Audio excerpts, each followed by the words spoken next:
મિત્રો, જય સ્વામિનારાયણ, જય શ્રી કૃષ્ણ. આજે હું તમને એક પ્રસંગ વિશે કે જ્યારે આપણે દીકરીને વળાવીએ બરોબર, ત્યારે બહેનો રડે છે, દીકરી રડે છે. એટલે અમુક મોટા ભાગના અત્યારના યુગના જે બેન દીકરીઓ હોય, ભાઈઓ, એમને એવું લાગે કે આ રિવાજ છે. એ રિવાજ નથી.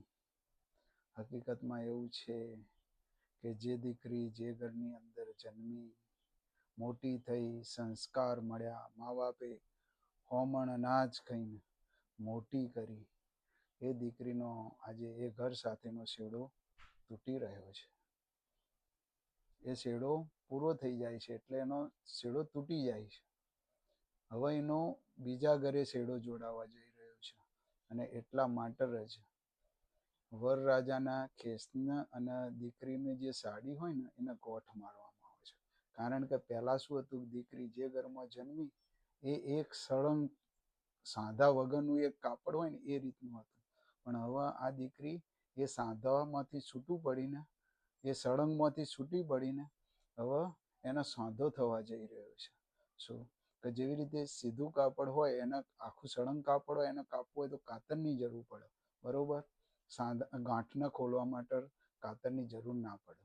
તો મિત્રો, એ દીકરીને હવે સાંધો કરીને જોડવામાં આવે છે. હવે એ દીકરીનો છેડો એના જે પિયર પક્ષથી છૂટો પડી ગયો. હવે અમુક વાર લોકોને એવું થશે કે એવું કઈ રીતે, દીકરી આવે છે જાય છે બધું તો થાય છે જ. પણ ના, એ નહીં.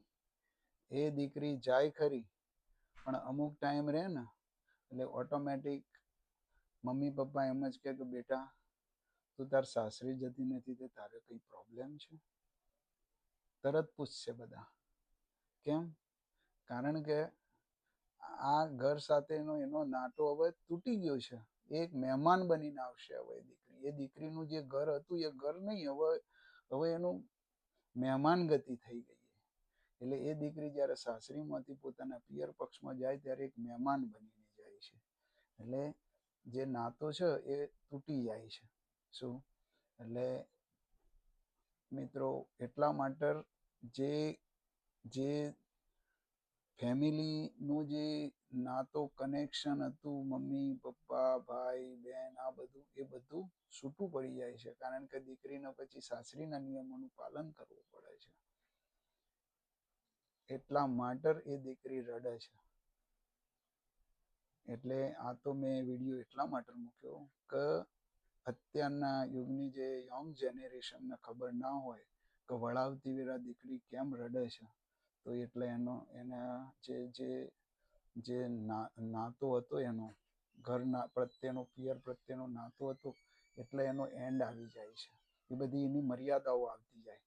કે જેવી રીતે જે દીકરી પહેલા પરણ્યા વગર એ પોતાના ઘરમાં રહી શકતી હતી, બધું જે હતું, પરણ્યા પછી એના એ બધા જે હક્કો છે ને એ બધા હક્કો મળતા નથી. એટલા માટે એ દીકરી રડે છે. અને એ એવું નથી કે આપણે ફક્ત ઇન્ડિયા પૂરતું જ છે.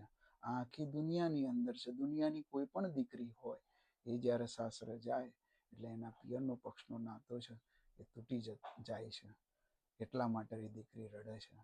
મિત્રો, આ મારો વિડીયો ગમ્યો હોય તો શેર, લાઈક અને સબસ્ક્રાઈબ કરજો. બધાને ઘણા ભાવથી જય સ્વામિનારાયણ.